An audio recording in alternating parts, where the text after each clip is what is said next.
ಎಲ್ರಿಗೂ ನಮಸ್ಕಾರ. ಇವತ್ತು ತುಂಬ ಅಂದರೆ ತುಂಬ ಬೇಜಾರಾಗ್ತಾ ಇದೆ. ಯಾಕಪ್ಪ ಅಂತಂದರೆ ಒಂದು ನೀಟ್ ಪರೀಕ್ಷೆ ಹಗರಣ ಎಲ್ಲಿವರೆಗೂ ಬಂದಿದೆ ಅಂತಂದರೆ, ನಮ್ಮ ಮಕ್ಕಳು ಆ ಒಂದು ಮಳೆ ಅನ್ನದೆ, ಚಳಿ ಅನ್ನದೆ, ಬಿಸಿಲು ಅನ್ನದೆ, ಹಸಿವಿನಿಂದ ಒದ್ದಾಡ್ತಾ ಇದ್ದಾರೆ. ಇದೇನು 20ನೇ ತಾರೀಕು ನಿನ್ನೆ ಜಂತರ್ ಮಂತರದಿಂದ ಅವರು ಸಂವಿಧಾನದ ಕೈಯಲ್ಲಿ ಹಿಡ್ಕೊಂಡು ಅಧಿವೇಶನದ ಕಡೆ ಹೋಗ್ತಾ ಇದ್ರು. ಅವ್ರ ಮೇಲೆ ನೀವು ಹೆಣ್ಮಕ್ಳು ಅನ್ನದೆ, ಗಂಡು ಮಕ್ಕಳು ಅನ್ನದೆ ಅವ್ರ ಮೇಲೆ ಲಾಠಿ ಚಾರ್ಜ್ಗಳನ್ನ ಮಾಡ್ತೀರಾ, ಗ್ಯಾಸ್ ಬಾಂಬ್ಗಳನ್ನ ಬಿಡ್ತೀರಾ. ಅಲ್ಲ, ಕೇಳೋದಾದರೆ ಅವ್ರು ಯಾರ ಹತ್ರ ಹೋಗಿ ನ್ಯಾಯವನ್ನು ಕೇಳಬೇಕು? ಸರ್ಕಾರವೇ ಕಣ್ಣು ಮೂಗು ಬಾಯಿಯನ್ನು ಮುಚ್ಚಿ ಕುಳಿತಿರುವಾಗ ಮಕ್ಕಳು ಹೋಗಿ ಯಾರ ಹತ್ರ ಹೋಗಿ ಅವರು ಸಮಸ್ಯೆಯನ್ನು ಬಗೆಹರಿಸ್ಕೋಬೇಕು?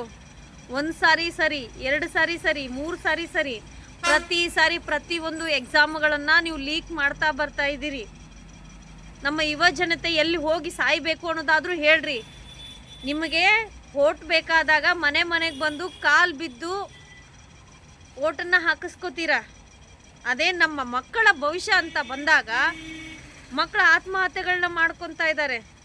ನಮ್ಮ ಶಿಕ್ಷಣದ ವ್ಯವಸ್ಥೆ ಎಷ್ಟು ಕೀಳಾಗಿದೆ ಅಂತಂದರೆ, ಪ್ರತಿಯೊಂದು ಮಗು ಇವತ್ತು LKG ಇಂದ ಇವತ್ತು ಡಿಗ್ರಿ ಕಲಿತಾ ಇರಲಿ, LLB ಕಲಿತಾ ಇರಲಿ, ಇಂಜಿನಿಯರಿಂಗ್ ಕಲಿತಾ ಇರಲಿ, MBBS ಕಲಿತಾ ಇರಲಿ, ಪ್ರತಿಯೊಂದು ಮಗು ಸಹ ಮಾನಸಿಕ ಸ್ಥಿತಿಯಿಂದ ಹೋಗ್ತಾ ಇದೆ. ಅಲ್ಲ ನರೇಂದ್ರ ಮೋದಿ ಅವರೇ, ನಾನು ನಿಮಗೊಂದು ಕ್ವಶನ್ ಕೇಳ್ತಾ ಇದ್ದೀನಿ ನೇರವಾಗಿ. ಈ ಒಂದು ವಿಡಿಯೋ ನೋಡಿದ ತಕ್ಷಣ ನನಗೆ ಅಂಧ ಭಕ್ತರಾಗಿರ್ಬೋದು ಅಥವಾ ಇನ್ಯಾವುದೋ ಪಾರ್ಟಿಯ ಪ್ರಜೆಗಳು ನನಗೆ ಫೋನ್ ಮಾಡಿಬಿಟ್ಟು ಅಥವಾ ನನಗೇನಾದರೂ ಬೆದರಿಕೆಗಳು ಹಾಕ್ಬೋದು ಅಥವಾ ಕೆಟ್ಟ ಕೆಟ್ಟ ಕಮೆಂಟ್ಗಳು ನನಗೆ ಹಾಕ್ಬೋದು. ಇಲ್ಲ ಅನ್ನಲ್ಲ, ನಾನು ಹಾಕಲಿ, ಪರವಾಗಿಲ್ಲ. ನಾನು ಒಬ್ಬ ತಾಯಿಯಾಗಿ ಹೇಳ್ತಾ ಇದ್ದೀನಿ, ನನ್ನ ಮಗನೇ ನೀಟ್ ಎಕ್ಸಾಮ್ ಬರೆದು ಬಂದ. ಅವನು ಆ ಎಕ್ಸಾಮ್ ಬರೆದ ಮೇಲೆ ಅವನಿಗಾಗಿರುವಂಥ ನೋವು ಸಂಕಟ ನಾನು ತಾಯಿಯಾಗಿ ಅನುಭವಿಸಿದ್ದೀನಿ. ನಾನು ಒಬ್ಬಳು ಶಿಕ್ಷಕಿ. ಮಗುವಿನ ಪ್ರತಿಯೊಂದು ನೋವು ನಮಗೂ ಅರ್ಥ ಆಗುತ್ತೆ. ಅಲ್ಲ, ಅವ್ರು ನಿಮಗೇನು ಕೇಳಿದ್ರು?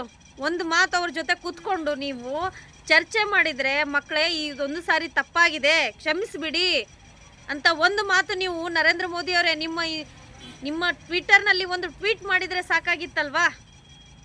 ನೀವು ಮಾಡ್ತಾ ಇರೋದೇನು ನರೇಂದ್ರ ಮೋದಿ ಅವರೇ? ನಿಮಗೆ ವಿಶ್ವಗುರು ಅಂತಾರೆ. ನೀವು ರಾಮನ್ ತಂದ್ರಿ, ಓಕೆ ಅಂದ್ವಿ. ರಹೀಮನ್ ತಂದ್ರಿ, ಓಕೆ ಅಂದ್ವಿ. ಜಾತಿ ಭೇದ ಮಾಡಿದ್ರಿ, ಓಕೆ ಅಂದ್ವಿ. ಬೆಲೆ ಏರಿಕೆ ಮಾಡಿದ್ರಿ, ಅದು ಓಕೆ ಅಂದ್ವಿ. ನೀವೇನೇ ಮಾಡಿದ್ರು ನಾವು ಓಕೆ ಅಂದ್ವಿ. ಯಾಕೆ ಗೊತ್ತಾ? ಏನೇ ಮಾಡಿದ್ರು ನಮ್ಮ ದೇಶಕ್ಕೆ ಒಳ್ಳೇದು ಮಾಡ್ತೀರಾ ಅಂತ. ಆದರೆ ನೀವು ಮಾಡ್ತಿರೋದು ನಮ್ಮ ಯುವ ಜನತೆ ಮೇಲೆ ಈ ದಬ್ಬಾಳಿಕೆ ಸರಿ ಅಲ್ಲ. ಒಂದು ದಿನ ನಿಮಗೆ ಮಕ್ಕಳಿಲ್ಲ, ಮಕ್ಕಳ ನೋವು ಏನು ಅನ್ನೋದು ನಿಮ್ಗೆ ಅರ್ಥ ಆಗ್ತಾ ಇಲ್ಲ. ತಾಯಿಯಾಗಿ ನನಗೆ ಅರ್ಥ ಆಗ್ತಾ ಇದೆ. ಅಲ್ಲ ರೀ, ಆ ಮಕ್ಕಳ ಮೇಲೆ ಅಷ್ಟು ಲಾಠಿ ಚಾರ್ಜ್ ಮಾಡ್ತಿರಲ್ಲ, ನಿಮಗೆ ಮನುಷ್ಯತ್ವ ಅನ್ನೋದಿಲ್ವಾ ಪೊಲೀಸರೇ? ನಿಮ್ಗೆ ಮಕ್ಕಳಿಲ್ವಾ? ಕಣ್ಣಲ್ಲಿ ನೀರು ಬರ್ತಾ ಇದ್ದಾವೆ ರೀ.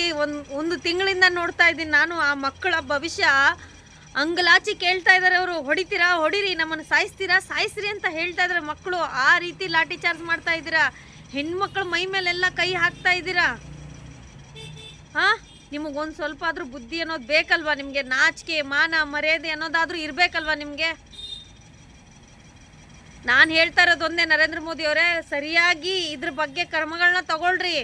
ಯಾವ ರಾಜೀನಾಮೆ ಅವ್ರು ಕೇಳ್ತಾ ಇದ್ದಾರೋ ಆ ರಾಜೀನಾಮೆ ಕೊಡಿ. ನೀವು ಒಬ್ಬ ಒಳ್ಳೆ ಪ್ರಧಾನಿ ಆಗಕ್ಕೆ ನೀವು ಯೋಗ್ಯತೆನೇ ಇಲ್ಲ. ನಾಚಿಕೆಗೆಟ್ಟ ಸರ್ಕಾರ ಆಗ್ಬಿಟ್ಟಿದೆ ನಿಮ್ಮದು. ವಿದ್ಯಾರ್ಥಿಗಳ ಭವಿಷ್ಯದ ಜೊತೆಗೆ ನೀವು ಆಟ ಆಡ್ತಾ ಇದ್ದೀರಲ್ಲ. ಯಾವತ್ತಿದ್ರೂ ಕರ್ಮ ತಿರುಗ್ತಾ ನಿಮ್ಮ ಬುಡಕ್ಕೆ ಬರುತ್ತೆ. ಅದು ನೆನಪಿರಲಿ ನರೇಂದ್ರ ಮೋದಿ ಅವರೇ. ನಾಚಿಕೆಗೇಡು ಬದುಕು ನಿಮ್ಮದು, ನಾಚಿಕೆಗೇಡು.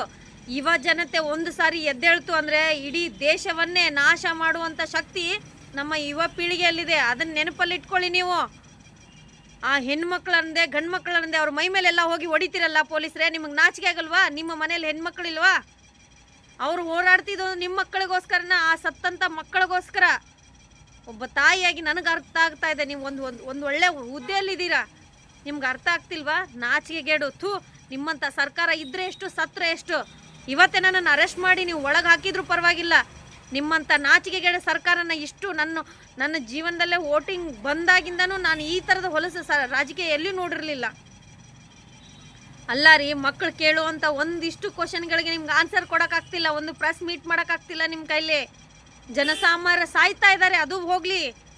ಆ ಮಕ್ಕಳನ್ನು ಎಷ್ಟು ಅನಿರ್ಧಕವಾಗಿ ನೀವು ಸಾಯಿಸ್ತಾ ಇದ್ದೀರಿ ಅನ್ನೋದಾದರೂ ನಿಮ್ಗೆ ಅರಿವು ಇದೆಯಾ ಜನ್ಮಕ್ಕೆ?